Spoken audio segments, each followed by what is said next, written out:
da oposição ao governo, porque a oposição parece que agora está trabalhando mais, né? Porque parece que está ameaçada aí, no caso, as duas CPIs que estão acontecendo, tanto essa dos atos do dia 8, quanto também a do MST. Mas no caso aqui, parlamentares da oposição protocolaram nessa última segunda-feira, dia 4, junto à Procuradoria-Geral da República, a PGR, um pedido de impeachment contra o ministro da Justiça e Segurança Pública, Flávio Dino. No documento, os parlamentares argumentam que houve crime de responsabilidade relativo ao não envio e possível destruição das imagens dos atos do dia 8 de janeiro. Das 185 câmeras de segurança do Ministério da Justiça, Dino só enviou as imagens de 4 delas para a CPMI. Ao ser questionado, ele alegou que o sistema de gravação do edifício do Palácio da Justiça, que fica ao lado do Congresso, teria capacidade de armazenamento limitada, a menos de 30 dias, e que após esse período as imagens mais recentes apagariam as mais antigas. Só que a empresa responsável pela manutenção das câmeras já desmentiu Dino e informou que não há um prazo pré-determinado para a exclusão das imagens. Ou seja, Dino está cobertando algo e atuando de forma ativa no caso, praticando o crime de fraude processual. Isso segundo o Código Penal, explicou o vice-líder da oposição, o deputado Evair de Mello. Em documento enviado à Comissão Parlamentar Mista de Inquérito, a CPMI, do dia 8 de janeiro, o ministro alegou que as imagens que estão preservadas e entregues ao colegiado foram aquelas consideradas pela Polícia Federal importantes para as investigações. Até o momento, Dino entregou ao colegiado 2 arquivos com gravações de parte do circuito interno do Ministério da Justiça. As imagens encaminhadas à CPMI até o dia 30 de agosto refere-se aos registros considerados pelas autoridades competentes, no caso da Polícia Federal, importantes para a instrução dos inquéritos e que foram, portanto, preservadas, concluiu o documento. Ô, doutor Fábio, então agora temos aqui, no caso, o depoimento da empresa, né? Falou que não tem essa, não, os arquivos estão lá, né? Foi bem claro. Claro que falaram com jeitinho, né? Senão, no Brasil de hoje é capaz, de, né? Mas deu para entender o que eles falaram, né? Que tem as imagens, sim, que o sistema não é tão arcaico como dizem. É o que a gente já suspeitava. Até porque apareceram essas 2 câmeras aí que o Dino mandou, né? Essas 4 no total. Então, quer dizer, tinha imagem. Se o sistema, no caso, é encoberto, então seria encoberto ao mesmo tempo, porque sumiram as imagens de 181 câmeras, no total de 185, e apareceram de 4. Que sistema é esse? Tem alguma coisa errada. É só questão de fazer conta. E o pessoal ainda diz que, pelo depoimento da empresa, o Dino deve ser, pelo menos, impeachmentado, mas no caso deveria ser preso, porque está escondendo informação e, claro, precarivou. Acho que está bem nítido aí, né, doutor? É importante também a gente pontuar aqui algumas situações. De fato, o que acontece? Pelo que eu estava lendo, são 185 imagens, 85 câmeras, e foram só disponibilizadas 4. Então, de fato, é bastante estranha essa situação. Mas o meu posicionamento aqui, Santiago, sempre foi o mesmo. Independente de ideologia, partido político, o que quer que seja, de quem seja, quando há indícios de autoria e materialidade de algum crime, tem que ser investigado, não importa quem seja, né? Da mesma forma que adeptos do governo passado, bolsonaristas, partidos que apoiavam o governo passado foram investigados, alguns presos, não é porque agora é desse governo que não tem que ser investigado. Eu acho que tem que ser investigado, sim. É lógico que a gente não pode aqui bater o martelo e afirmar está incorrendo em responsabilidade criminal. Mas, nessa situação que você falou, de fato, é bastante estranha. Porque como é que você pode só disponibilizar... E outra, foi a contradição de uma informação com a outra. A empresa imediatamente falou, não é assim. Então, tem que ser investigado isso a fundo também. Os responsáveis por essa empresa têm que ser intimados a comparecer para explicar tecnicamente como funciona isso, para que isso fique de fato claro, para ver que quem é que está quem está mentindo ou não. Me parece que a empresa não teria nenhum interesse em dizer que as imagens não estavam apagadas, né? Num primeiro momento, me parece que não. Então, o senhor Flávio Dino, aí, como ministro, ele tem também que se apresentar e dizer o porquê que ele não quer apresentar. Na minha opinião, acho que sempre a transparência deve prevalecer. Deve sempre apresentar, enfim, abrir contas bancárias, se for caso. Não é o caso aqui, mas estou dizendo, eu sempre fui da opinião que você, se nada deve, você tem que abrir, você tem que ser transparente. Isso é uma obrigação, não é uma opção. Então, ficou agora bastante feia aí a coisa para o ministro. Agora, no que diz respeito à situação criminal, eu, como advogado aqui também, eu me sinto na obrigação de dizer que, na verdade, quando se comenta essas prisões, elas não são prisões definitivas, elas são prisões preventivas, ou seja, a prisão preventiva, quando o cidadão é preso preventivamente, não quer dizer que ele já tenha culpa de alguma coisa. Ele é preso preventivamente justamente para se preservar a instrução criminal, para que não seja destruída provas, para que ele, de alguma forma, não interceda para esconder alguma coisa que, em tese, pode ser encaixada nessa situação de não estar querendo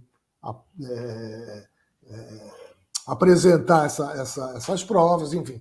Mas é bom que fique claro que a prisão preventiva ela não quer dizer que a pessoa foi culpada, é para que a instrução criminal possa acontecer sem problemas, em que a ordem pública possa ser preservada e que a aplicação de uma futura condenação possa ser efetivamente feita. Então, toda prisão preventiva não quer dizer que a pessoa já cometeu o crime. É justamente para que o processo possa fluir, como aconteceu lá com Anderson Torres, naquela situação, né?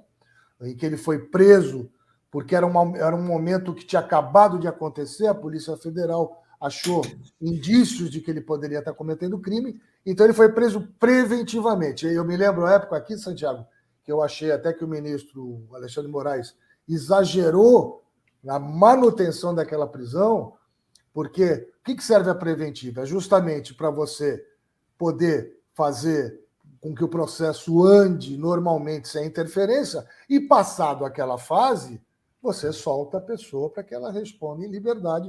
Se ao final condenada, volta à cadeia agora cumprindo pena. Então, eu me lembro que naquela situação acho que houve um exagero com Anderson Torres.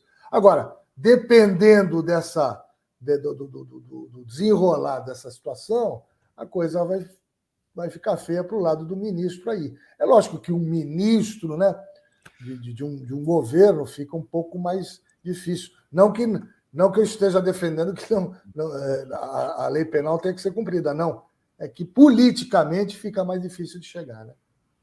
Exatamente. Ô, Filete, a gente fazendo essas contas que nós estávamos fazendo aqui, né? O cara entrega 4 câmeras de um total de 185, e essas 4 parece que tem imagem, e as outras 181 não tem. Aí, de repente, vem a empresa de filmagem e fala, não, tem sim, esse sistema aqui é um sistema de ponta, não é um sistema VHS. Nós estamos falando de imagem HD, né, Full HD, enfim, com zoom, que nem eu tive lá no CCP da Prefeitura de Santos, e as imagens das câmeras é uma coisa impressionante. Tem uma câmera em frente ao orquidário, que o rapaz lá deu o zoom, ele pegou a placa do carro que estava ali no canal 1, no semáforo, quer dizer, você via nitidamente. Então, quer dizer, dá para averiguar, dá para ter essa muleta, vamos dizer assim, para assessorar aí nessa investigação toda. Mas a gente vê que quem deveria estar ajudando é quem está sentando em cima, ô Filete, é a impressão. Será que sumiu mesmo? Será que alguém mandou sumir essas câmeras? Eu estou prestigiado no cargo. Alguém mandou. Eu acho que é estranho, né? Sumir. Só que não, porque ele não... Ele, tipo, alguém deve ter mandado, né? Essas câmeras... Alguém mandou. Alguém mandou essas câmeras aí, porque é impossível, né? Ficaram 4 câmeras uma pegando a porta do banheiro, a outra pegando a porta da cozinha, a outra pegando o general dando água, tal. Mas quem que entrou primeiro? Quem que quebrou as coisas? Quantas pessoas que entraram e conseguiram sair pelo fundo ou por uma saída secreta? Foram pego todas as pessoas que realmente estavam lá? Ou algumas pessoas que entraram antes, de ideologia A, B, C, D ou F, saíram antes, né? O número que fica embaixo dali tem um quartel, né? O pessoal do quartel estava todo mundo de folga. O pessoal da polícia militar do estado ela trouxe as pessoas numa manifestação pacífica, mas será que aquelas pessoas que estavam pacificamente ali foram elas que adentraram primeiro? Será que foram elas que quebraram tudo? Certo? Quais foram as pessoas que realmente são os criminosos, são as pessoas que quebraram tudo, né, que foram chamadas de terroristas, tal, né? Isso aí a gente não está conseguindo decifrar, né? Já se fazem mais de 6 meses e nós não sabemos se teve infiltrado, se não teve, se era vermelhinho, se era verdinho, quem que era, nós não sabemos, é estranho, né? É estranho, tudo isso é muito estranho, né? Nós não sabemos quem é a pessoa que deu a facada no Bolsonaro, qual o interesse que teve. É só você pegar os celulares. Nós não sabemos aqueles 3 advogados que chegaram de jatinho, quem pagou aqueles advogados, porque está cheio de gente aqui, viu, garoto? O Vargas pode falar, está cheio de gente aqui precisando de advogado, que a Defensoria Pública está fazendo esforço imenso, que queria ser defendido pelos advogados criminalistas, que chegam de avião, de notório conhecimento, com uma expertise danada naquilo, né?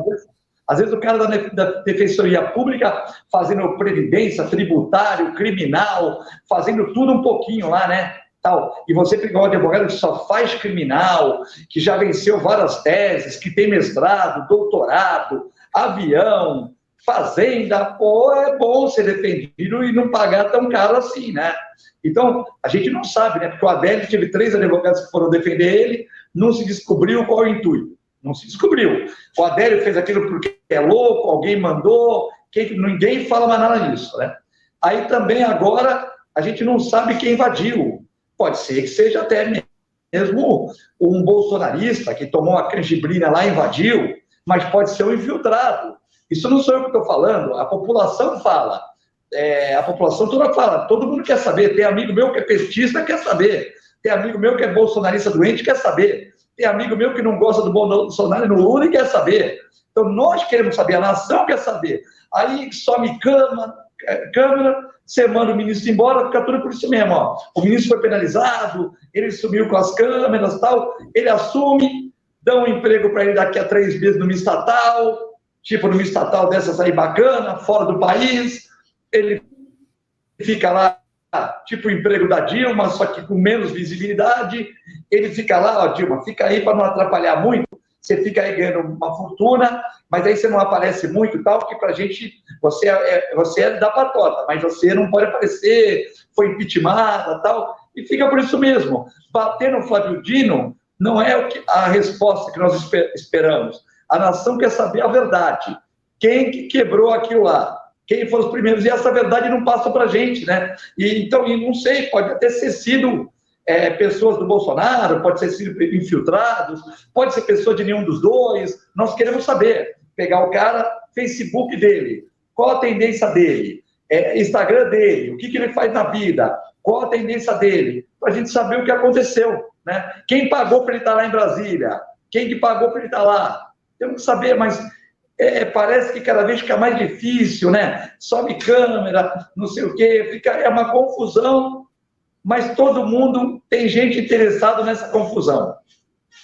Ô, Garotti, disso tudo que o Filete está falando, até que o Fabinho também juridicamente teceu para a gente de uma forma bem assertiva, a gente vê que um lado é julgado por suposições, no caso. A gente tem acompanhado o que tem acontecido, até o que aconteceu com o Dallagnol, por suposição foi condenado e perdeu o mandato. Agora a gente está vendo aqui, por outro lado, uma investigação que deveria ser mais séria, e a gente não vê um STF tão assertivo, a gente não vê um STF tão participativo, Porque, pelo que já se tem de provas, alguma coisa já teria que ter acontecido.